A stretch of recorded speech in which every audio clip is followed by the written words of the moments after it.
الله وبركاته. نحمده ونصلي على رسوله الكريم. أما بعد، قال الله تبارك وتعالى في القرآن المجيد والفرقان الحميد: أعوذ بالله من الشيطان الرجيم. بسم الله الرحمن الرحيم. قل لا أسألكم عليه أجرا إلا المودة في القربى. صدق الله العلي العظيم وصدق رسوله النبي الأمين المعين اللطيف الكريم. ونحن على ذلك لمن الشاهدين والشاكرين والحمد لله رب العالمين. صبح طیبہ میں ہوئی بڑھتا ہے بڑا نور کا، صدقہ لینے نور کا آیا ہے تارا نور کا. تیری نسل پاک میں ہے بچہ بچہ نور کا، تو عین نور تیرا سب گھرانہ نور کا. عقیدت اور محبت کے ساتھ امت خضرا میں آرام فرمانے والے آقا و مولا حضور تاجدار مدینہ احمد مصطفیٰ محمد مصطفیٰ صلی اللہ تعالی علیہ وسلم کی مقدس بارگاہ میں ہدیہ درود کا نذرانہ عقیدت بلند آواز سے پڑھنے اللہ محمد صلی اللہ علیہ وسلم نحمد محمد صلی اللہ علیہ وسلم صلاۃ و سلام علیک یا رسول اللہ صلی اللہ تعالی علیہ وسلم. اللہ تبارک و تعالی قرآن عظیم کے اندر ارشاد فرماتا ہے: قل لا اسألکم علیہ اجرا الا المودۃ فی القربى. اے حبیب، آپ اپنے امتیوں سے فرما دیجئے کہ میرے صدقے میں جو تم کو اللہ تبارک و تعالیٰ نے نعمتیں عطا فرمائی ہیں، اس کے بدلے میں تم سے کچھ نہیں چاہتا مگر الا المودۃ فی القربى، مگر اہل بیت کی محبت. من قرابتک، صحابہ کرام نے عرض کیا: رسول اللہ صلی اللہ تعالی علیہ وسلم، آپ کی قرابت دار کون ہیں؟ تو آقا کریم صلی اللہ تعالی علیہ وسلم نے ارشاد فرمایا: میرے قرابت دار علی، فاطمہ اور حسن اور حسین رضوان اللہ تعالی علیہ اجمعین. یعنی اس حدیث پاک میں اور آیت کریمہ کا خلاصہ صاف صاف یہ ہے کہ جس طریقے سے ہمارے اوپر نماز فرض ہے، روزہ فرض ہے، زکوٰۃ فرض ہے، اور جو چیزیں اللہ تبارک و تعالیٰ نے ہمارے اوپر فرض کی ہیں، ان میں سے ایک یہ بھی ہے کہ ہمارے اوپر حضرت علی رضی اللہ تعالیٰ کی، حضرت فاطمہ الزہرا رضی اللہ تعالیٰ عنہ کی اور حسنین کریمین کی محبت ہمارے اوپر فرض ہے. حضرت علی رضی اللہ تعالیٰ سے محبت کرنا یہ ہمارے اوپر فرض ہے. کیوں؟ اس لیے کہ اللہ نے قرآن میں حکم دیا ہے کہ جو اللہ تبارک و تعالیٰ نے اپنے حبیب کے صدقے سے تم کو ایمان دیا، رمضان دیے، قرآن دیا، ایمان جیسی دولت دی اور تمام نعمتوں سے سرفراز فرمایا، اس کا بدلہ اللہ تبارک و تعالیٰ تم سے کچھ نہیں چاہتا ہے. کیا کہا؟ بس اہل بیت سے محبت کرو. اور جو میں نے آیت کریمہ تلاوت کی اس مناسبت سے کہ جو رجب کا مہینہ چل رہا ہے، اسی مہینے کی تقریباً 12 یا 13 تاریخ کو حضرت علی رضی اللہ تعالیٰ عنہ کی ولادت و شہادت ہوئی ہے. آپ تشریف لائے. اسی تعلق سے میں نے آیت کریمہ پیش کی. آج حضرت علی رضی اللہ تعالیٰ عنہ کے تعلق سے کچھ سننے اور سنانے کا موقع مل جائے تاکہ ہمیں معلوم چلے کہ داماد پیغمبر آقا کریم صلی اللہ تعالیٰ علیہ وسلم کے داماد حضرت علی اور چوتھے خلیفہ رضی اللہ تعالیٰ عنہ کا مقام و مرتبہ کیا ہے. آقا کریم صلی اللہ تعالیٰ علیہ وسلم ارشاد فرماتے ہیں: من کنت مولاہ فإن مولاہ، یعنی جس کا میں مولا ہوں اس کے علی بھی مولا ہے. جس شخص کا، جس انسان کا میں مولا ہوں اس کے علی بھی مولا ہے. اور کہا کہ علی میں ان کا شہر ہوں. اور علی کون ہے جانتے ہو؟ علی ہیں ان کے دروازے، دروازہ ہے ان کا علی. اور آقا کریم صلی اللہ تعالیٰ علیہ وسلم کیا ہے؟ ان کے شہر. اگر آپ کو علم کی طلب ہے، علم سیکھنا ہے، علم سیکھنا چاہتے ہیں تو پہلے دروازے سے گزرنا ہوگا، پھر شہر میں جانا ہوگا. پہلے علی کا دامن تھامنا ہوگا، پھر آقا کریم صلی اللہ تعالیٰ علیہ وسلم تک آپ پہنچیں گے. اور آقا کریم صلی اللہ تعالیٰ علیہ وسلم نے ارشاد فرمایا کہ اور نبیوں کی جو سلسلے اولاد ہے، نسب ہے، ان کی اولاد سے چلا ہے. جتنے نبی گزرے آقا کریم صلی اللہ تعالیٰ علیہ وسلم سے، ان کا جو نسب چلا وہ ان کے اپنے لڑکے سے چلا، ان کی اولاد سے چلا. آقا کریم صلی اللہ تعالیٰ علیہ وسلم نے ارشاد فرمایا کہ میرا جو نسب چلے گا وہ حضرت علی رضی اللہ تعالیٰ عنہ سے چلے گا. اور دیکھیں آپ حضرت علی رضی اللہ تعالیٰ عنہ کی اولاد دنیا کائنات میں کہاں کہاں نہیں، جدھر جدھر آپ جائیں ادھر ادھر اہل بیت اور آقا کریم صلی اللہ تعالیٰ علیہ وسلم کی اولاد نظر آتی ہے۔ یہ سادات، یہ سید اس کی دین ہے، حضرت علی رضی اللہ تعالیٰ عنہ کی اولاد ہے ساری دنیا میں جو سادات ہیں۔ آقا کریم صلی اللہ تعالیٰ علیہ وسلم نے ارشاد فرمایا، جان تو علی کون ہے؟ علی ایک دو مرتبہ میں نے بتایا بھی، کسی نے آپ سے پوچھا اے علی یہ بتاؤ کہ دوست کو ہوتا ہے جو آپ کی پریشانی کے وقت میں کام میں آئے؟ حضرت علی رضی اللہ تعالیٰ نے کہا دوست وہ نہیں ہوتا حقیقی جو پریشانی میں کام میں آئے، حقیقی دوست وہ ہوتا ہے جو آپ کے پاس پریشانی نہیں آنے دے، جو مصیبت ہی آپ کے پاس نہ آنے دے، مصیبت سے پہلے ہی آپ کے ساتھ میں کھڑا ہو جائے، وہ حقیقی دوست ہوتا ہے۔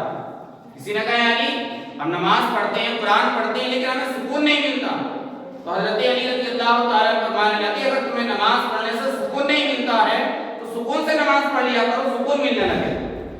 جب آپ سکون سے نماز پڑھیں گے، اطمینان سے نماز پڑھیں گے، ارکان اس کے مکمل طریقے سے ادا کریں گے تو آپ کو نماز پڑھنے سے سکون ملنے لگے گا۔ کیوں؟ الا بذکر اللہ تطمئن القلوب، اللہ کے ذکر سے دلوں کو چین و سکون ملتا ہے۔ جو اللہ کا ذکر کرتے ہیں، اللہ کو یاد کرتے ہیں، پھر اللہ تبارک و تعالیٰ نے ان کے لیے کہا ہے من عمل صالحا من ذکر او انثى وهو مؤمن فلنحيينه حیاتا طیبہ، جو مرد اور عورت نیک کام کریں اور مومن ہوں، اللہ تبارک و تعالیٰ ان کی زندگی کو پاک اور صاف ستھرا بنا دیتا ہے۔ دوسری جگہ پر اللہ نے ارشاد فرمایا ومن اعرض عن ذکر نفسی فإن له معیشة ضنکا، یعنی جو اللہ کے ذکر سے منہ پھیر لیتے ہیں، اللہ کی یاد سے منہ پھیر لیتے ہیں تو اللہ تبارک و تعالیٰ ان کی زندگیوں کو تنگ بنا دیتا ہے۔ مصیبتیں آتی ہیں ان کی زندگی میں، پریشانیاں آتی ہیں، تکلیفیں آتی ہیں، کیوں؟ اس لیے کہ اللہ کی یاد سے دور ہو جاتی ہیں، اللہ کے ذکر سے دور ہو جاتی ہیں۔ اس لیے حضرت علی رضی اللہ تعالیٰ نے کہا سکون سے اطمینان کے ساتھ میں نماز پڑھا کرو تاکہ تمہیں سکون ملنے لگے۔ حضرت علی رضی اللہ تعالیٰ وہ واحد شخصیت ہے جس نے بچپن میں سب سے پہلے آقا کریم صلی اللہ تعالیٰ علیہ وسلم کا دامن اپنے ہاتھ میں تھاما اور کلمہ پڑھ کے مسلمان ہوئے۔ ایک مرتبہ حضرت خدیجہ کبریٰ رضی اللہ تعالیٰ عنہ اور آقا کریم صلی اللہ تعالیٰ علیہ وسلم نماز پڑھ رہے، حضرت علی رضی اللہ تعالیٰ عنہ کی عمر تقریباً 8 سال کی تھی۔ جب آپ نے نماز پڑھتے ہوئے دیکھا حضور کو اور حضرت خدیجہ کبریٰ رضی اللہ تعالیٰ عنہ کو کہنے لگے آپ کیا کر رہے ہیں حضور، آپ کیا کر رہے ہیں؟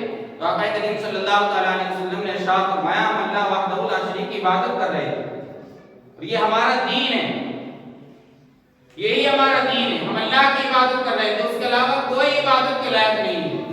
حضرت علی رضی اللہ تعالیٰ عنہ بہت زیادہ متاثر ہوئے، آقا کریم صلی اللہ تعالیٰ علیہ وسلم نے کلمہ پڑھنے کے لیے ان سے کہا تو فوراً کلمہ پڑھ کے مسلمان ہو گئے حضرت علی رضی اللہ تعالیٰ عنہ۔ اور جب مسلمان ہو گئے تو پہلے سے ہی حضرت علی رضی اللہ تعالیٰ حضور کے ساتھ رہتے تھے اور پوری زندگی میں آپ نے کبھی بھی کسی بت کے آگے اپنے سر کو نہیں جھکایا، کبھی شرک نہیں کیا، کبھی کسی کے بت کے آگے اپنے ماتھے کو نہیں ٹیکا۔ حضرت علی رضی اللہ تعالیٰ مدینے میں جب آقا کریم صلی اللہ تعالیٰ علیہ وسلم بھائی چارہ قائم کر رہے ہجرت کے بعد میں صحابہ کو ایک دوسرے کا بھائی بنا رہے تھے، انصاری صحابی کو اصحاب کو اور مہاجرین آپس میں ایک دوسرے کے بھائی بنا رہے تھے، تم ان کے بھائی ہو، تم ان کے بھائی ہو، آج سے تم ان کے بھائی ہو۔ حضرت علی رضی اللہ تعالیٰ دیکھ رہے تھے جب سارے لوگوں کو آپس میں بھائی بھائی بنا دیا آقا کریم صلی اللہ تعالیٰ علیہ وسلم نے، حضرت علی رہ گئے کہنے لگے یا رسول اللہ صلی اللہ تعالیٰ علیہ وسلم آپ نے سب کو بھائی بھائی آپس میں بنا دیا، مجھے کسی کا نہیں بھائی بنایا، قربان جاؤں آقا کریم صلی اللہ تعالیٰ علیہ وسلم کا۔ قال رسول اللہ صلی اللہ تعالیٰ علیہ وسلم انت اخی فی الدنیا والآخرہ، کہتے ہیں علی تو میرے دنیا اور آخرت دونوں میں میرے بھائی ہو، تم میرے بھائی ہو، یعنی دنیا میں بھی میرے بھائی ہو اور آخرت میں بھی تم میرے بھائی ہو۔ وہ علی رضی اللہ تعالیٰ جن کے لیے حضور نے کہا تم میرے بھائی ہو اور دنیا میں نہیں بلکہ آخرت میں بھی میرے بھائی ہو، کیا علم عطا فرمایا تھا حضرت علی رضی اللہ تعالیٰ۔ اللہ تبارک و تعالیٰ نے آپ اپنے خادم کے ساتھ میں غلام کے ساتھ میں گزر کے جا رہے ہیں، خادم نے عرض کی مولا کے آقا پانی کی طلب ہے، پیاس لگی ہے، میں چاہتا ہوں پانی پینے کے لیے مل جائے، بہت زیادہ شدت کی پیاس لگی ہے، آپ پانی کا انتظام فرما دیں۔ حضرت علی رضی اللہ تعالیٰ نے قبر کے قریب میں کھڑے ہو کر کے کہتے ہیں فلاں بن فلاں بن فلاں بن فلاں بن فلاں، اس شخص کا نام حضرت آدم تک گنا دیا، اس اس کے باپ کا نام، اس کے باپ کا نام، حضرت آدم تک نسب بنا کر کے کہتے ہیں کھڑے ہو اور ہمیں بتاؤ کہ پانی کہاں ملے گا۔ وہ غلام حیرت سے چہرہ دیکھ رہا ہے ان کا، کہنے لگا ہے میرے آقا اے علی داماد پیغمبر، آپ یہ جانتے ہیں کہ اس قبر کے اندر کون ہے، اس کے باپ دادا پردادا تمام نسب کو جانتے ہیں حضرت آدم تک، آپ کو یہ نہیں معلوم کہ پانی کہاں ملے؟ تو حضرت علی رضی اللہ تعالیٰ فرمانے لگے بے شک اللہ تبارک و تعالیٰ کی عطا سے مجھے سب کچھ معلوم ہے، پوچھ اس لیے لیتا ہوں کہیں میرے اندر یہ وہم اور خیال نہ آ جائے کہ علی تو سب کچھ جانتا ہے، علی تو سب کچھ جانتا ہے، کسی سے پوچھنے کی کیا ضرورت ہے، اس لیے میں پوچھ لیتا ہوں تاکہ میرے اندر یہ خیال نہ آ جائے۔ وہ شخص کھڑا ہوا قبر سے کہنے لگا علی آپ تھوڑا آگے جاؤ اور آگے جا کر کے کنواں ہوگا، وہاں سے آپ پانی نکال کر کے آپ پی لینا۔ یہ علی رضی اللہ تعالیٰ نے حضرت علی رضی اللہ تعالیٰ نے بیٹھے، ایک شخص آتا ہے کہتا ہے لوگوں تمہارے امیر المومنین کا علی کا تمہارے علی، ان سے ملاقات کرنی ہے، ملنا ہے مجھے۔ لوگ کہنے لگے کیا ادھر بیٹھے ہوں گے، قریب میں جاؤ۔ حضرت علی رضی اللہ تعالیٰ کو جب اس نے دیکھا تو اخروٹ منہ سے توڑ رہے تھے، حضرت علی رضی اللہ تعالیٰ اخروٹ توڑ رہے تھے۔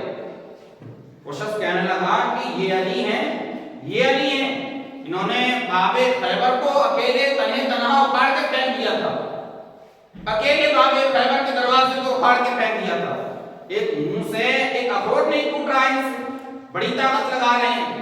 لوگ تو ان کے بارے میں بتاتے ہیں اکیلے انہوں نے خیبر کو اٹھا کے پھینک دیا تھا اکھاڑ کے، یہ علی ہیں۔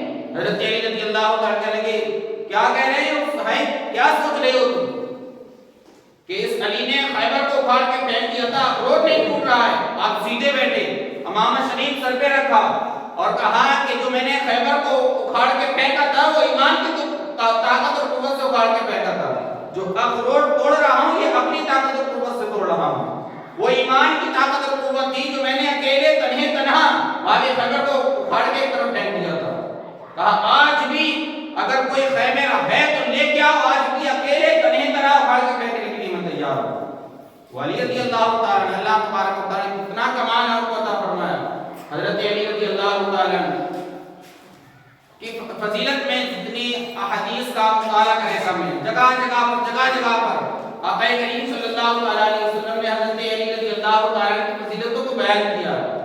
اور سنو حضرت ابو بکر صدیق رضی اللہ تعالیٰ حضرت علی رضی اللہ تعالیٰ کے قریب میں جاتے ہیں، کھڑے ہو جاتے ہیں اور مبارکباد پیش کرتے ہیں، علی تم کو مبارک ہو۔ حضرت علی رضی اللہ تعالیٰ کہتے ہیں تم کو بھی مبارک ہو۔ اب حضرت علی رضی اللہ تعالیٰ کہتے ہیں ابو بکر تم نے مجھے کس چیز کی مبارکباد دی، کس چیز کے لیے مجھ سے کہا کہ تمہیں مبارک ہو؟ صدیق اکبر رضی اللہ تعالیٰ کہنے لگے کہ میں نے آقا کریم صلی اللہ علیہ وسلم سے سنا تھا کہ قیامت کے دن علی رضی اللہ تعالیٰ جنت کے دروازے پہ کھڑے ہوں گے اور جس کو چاہیں گے اسے جنت کے اندر جانے دیں گے۔ تم کو مبارک ہو، اللہ تم کو یہ مقام قیامت کے دن عطا فرمائے گا، تم جنت کے دروازے پہ کھڑے ہوگے اور جسے چاہو گے اسے جنت کے اندر داخل کر دو، وہ علی ہے۔ پھر حضرت ابو بکر صدیق رضی اللہ تعالیٰ کہنے لگے کہ تم مجھے کس چیز کی مبارکباد دے رہے ہیں؟ اے علی کس چیز کے لیے مجھے مبارکباد پیش کر رہے ہیں؟ تو حضرت علی رضی اللہ تعالیٰ کہتے ہیں تم نے ابھی آدھی بات سنی تھی، پوری بات یہ ہے کہ مجھ سے آقا کریم صلی اللہ علیہ وسلم نے ارشاد فرمایا تھا علی اللہ تبارک و تعالیٰ تم کو قیامت کے دن یہ مقام عطا کرے گا، جنت کے دروازے پہ کھڑے ہوگے اور جسے چاہو گے اسے جنت کے اندر جانے کی اجازت دو گے، لیکن سن لو اجازت اس شخص کو دینی ہے جنت میں جانے کی جس کے دل میں صدیق اکبر رضی اللہ تعالیٰ کی محبت ہے۔ یہ صدیق اکبر رضی اللہ تعالیٰ کی مقام، آپ ووٹ ڈالنے جاتے ہیں نا پہلے پروف دیکھتے ہیں آدھار کارڈ ہے کہ نہیں اور دیگر پروف دیکھتے ہیں، اگر آپ کے پاس پروف ہوتے ہیں تب آپ کو اجازت اندر جانے کی ملتی ہے، پروف نہیں تو پیچھے سے واپس کر دیا جاتا ہے۔ سیم کال رضی اللہ تعالیٰ سے اسی طرح اگر جس کے دل میں صدیق اکبر رضی اللہ تعالیٰ کی محبت ہو اسی شخص کو جنت میں جانے کی اجازت دینا، اس کے علاوہ کسی کو جنت میں جانے کی اجازت نہیں ہے۔ کیا پتہ چلتا ہے ہمارے لیے اہل بیت کی محبت بھی ضروری ہے اور اصحاب کرام کی محبت بھی ضروری ہے۔ جس طریقے سے وہ آپس میں ایک دوسرے سے کتنا پیار کرتے تھے، کتنی لگن تھی، کتنی محبت تھی۔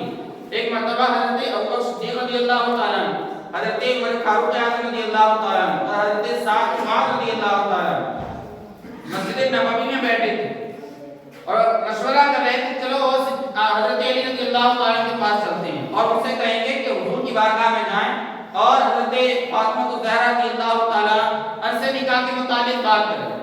بڑے بڑے لوگوں کے عرب کے مشہور لوگوں کے بڑے بڑے امیر لوگوں کے بارگاہ لوگ رشتے لے کر کے آئے تھے آقا کریم صلی اللہ علیہ وسلم کے پاس کہ یا رسول اللہ حضرت فاطمہ کو ہمارے گھر میں آپ نکاح کے لیے پیش کر دیں, ہم اپنے بیٹے سے نکاح کرنا چاہتے ہیں, ہم ان سے نکاح کرنا چاہتے ہیں. حضور نے کسی کو منظور نہیں کیا لیکن حضرت ابو صدیق رضی اللہ تعالیٰ جو حضرت علی رضی اللہ تعالیٰ کے پاس گئے کہنے لگے علی جاؤ آقا کریم صلی اللہ علیہ وسلم کے پاس اور جا کر کے اجازت طلب کرنا اور کہنا یا رسول اللہ میں فاطمہ سے نکاح کرنا چاہتا ہوں, میں فاطمہ سے نکاح کرنا چاہتا ہوں. تو حضرت علی رضی اللہ تعالیٰ جا کے بیٹھ گئے اور جس طریقے سے نہیں آدمی بہت بڑے انسان کے پاس بیٹھتا ہے شرماتا ہے تھوڑا, اس طریقے سے جا کر کے خاموش بیٹھ گئے, جو بولنا چاہتے تھے بول ہی نہیں پا رہے. تو آقا کریم صلی اللہ علیہ وسلم نے کہا علی میں جانتا ہوں تم کس لیے آئے. علی فرمان لگے یا رسول اللہ میں خود نہیں آیا ہوں, 3 بندوں نے آپ کے پاس مجھے بھیجا ہے, ان تینوں نے مجھے بھیجا ہے. تو آقا کریم صلی اللہ علیہ وسلم ارشاد فرمانے لگے علی تمہیں معلوم نہیں اللہ تبارک و تعالیٰ نے فرشتوں میں تمہارا اور فاطمہ کا نکاح کر دیا ہے. اللہ کو یہ منظور ہے کہ تمہارا نکاح حضرت فاطمہ کے ساتھ میں ہو, وہ علی ہے. آقا کریم صلی اللہ علیہ وسلم نے کیا مقام اور مرتبہ عطا فرمائے, حضرت علی رضی اللہ تعالیٰ کو بیان کرتے رہے, سنتے رہے اور ان باتوں پہ نصیحت اور نصیحت سن کے ضروری ہے کہ باتوں پہ عمل کیا جائے تاکہ ہم اپنی زندگی میں نکھار پیدا کریں کہ ہمارے بڑے صحابہ خلفاء راشدین نبی ولی ان لوگوں نے کس طریقے سے زندگی گزاری اور ہم آج دنیا میں رہ رہے ہیں تو کس طریقے سے زندگی گزار رہے ہیں. اللہ تبارک و تعالیٰ کی بارگاہ میں دعائیں پروردگار عالم ہم سب کو خلفاء راشدین کے طریقے پہ عمل کرنے کی توفیق عطا فرمائے. ایک چیز اور سن لیں اس مہینے کے متعلق, اسی مہینے میں 15 تاریخ کو حضرت امام جعفر صادق رضی اللہ تعالیٰ کا وصال ہوا اور جن کی ہم فاتحہ کنڈوں کی طرف منسوب کرتے ہیں, جن کے نام سے کنڈے کرتے ہیں. تفصیلی گفتگو انشاءاللہ آنے والے جمعے میں کروں گا, بس مختصر میں سن لیں. ایک عورت نے خواب دیکھا اور منت مانگی اللہ تبارک و تعالیٰ اگر میرا شوہر واپس آ گیا, اس کا شوہر چلا گیا کافی ٹائم ہو گیا, کہا اللہ تبارک و تعالیٰ اگر میرا شوہر گھر واپس آ گیا صحیح سلامت تو امام جعفر صادق رضی اللہ تعالیٰ نے فاتحہ کرا. کچھ دن کے بعد میں اس کا شوہر واپس آ گیا تو اس عورت نے اصل میں چھت پہ کھڑے ہو کر کے آسمان کی طرف دیکھ کر کسی نے دعا کی تو رات کا ٹائم ہوا. جب شوہر واپس آیا تو حضرت امام جعفر صادق رضی اللہ تعالیٰ کے نام سے اس نے کنڈے بھرے. اصلی چیز کیا ہے؟ سالے ثواب کیا, کنڈے بھرے اور دعا کی, اللہ کا شکریہ ادا کیا. اسی طریقے سے جن لوگوں کی جو مصیبتیں تھیں ان لوگوں نے منتیں مانگی اور ان کی منتیں پوری ہوئی, اللہ نے ان کی دعائیں قبول کی. تمام لوگوں نے حضرت امام جعفر صادق رضی اللہ تعالیٰ عنہ کے نام سے سالے ثواب کیا. اصل چیز سالے ثواب ہے. ان کا جو وصال ہوا امام جعفر صادق رضی اللہ تعالیٰ عنہ کا, یہ اس مہینے کی 15 تاریخ کو ہوا. اب بعض لوگوں نے یہ لکھا ہے کہ اس عورت نے جو دعا مانگی تھی وہ 22 تاریخ کو مانگی تھی, یا بعض نے یہ لکھا ہے کہ دعا تو اس نے پہلے مانگی تھی لیکن شوہر جو آیا تھا وہ 22 تاریخ کو آیا تھا. بہرحال اور رات میں اس کے کرنے کی ایک خاص وجہ یہ بھی ہے, روایتوں میں آپ پڑھیں گے انصاف کے ساتھ میں اگر پڑھیں تو روایتوں میں آتا ہے کہ جو بندہ تہجد کے وقت میں اللہ سے دعا مانگتا ہے تو اللہ تبارک و تعالیٰ اس کی دعاؤں کو ضرور قبول فرما لیتا ہے. اور کہا گیا کہ اے لوگوں رات کی تنہائی میں اٹھا کرو اور اٹھ کے وضو کر کے نماز پڑھا کرو, اس وقت میں آواز آتی ہے کوئی ہم سے مانگنے والا جس کی دعا کو قبول کیا جائے, غیب سے آواز آتی ہے. تو اسی لیے سارے ثواب جو ہے اور اس عورت نے جو کیا تھا یہ عام طور پہ جو لوگ رات میں کرتے ہیں, اس کی کوئی اور وجہ نہیں کہ کوئی دیکھے نہیں, طرح طرح کی جو مشہور ہیں اپنی طرف سے لوگوں نے باتیں بنانی, صرف خاص وجہ یہ ہے کہ اس وقت میں دعا جلدی قبول ہوتی ہے. عبادت اگر کوئی بندہ کرتا ہے تو اللہ تبارک و تعالیٰ اس کی عبادت کو قبول فرما لیتا ہے, اس لیے رات میں سالے ثواب کیا جاتا ہے اور کوئی خاص وجہ نہیں. اور اللہ تبارک و تعالیٰ کی بارگاہ میں دعا ہے پروردگار عالم ہم سب کو کہنے اور سننے سے زیادہ عمل کی توفیق عطا فرمائے, بزرگوں کے نام سے سالے ثواب زیادہ سے زیادہ کرنے کی توفیق عطا فرمائے. استغفر اللہ ربی من کل ذنب واتوب الیہ. مرتبہ کلمہ شریف پڑھ لیں, لا الہ الا اللہ. اللہ تعالیٰ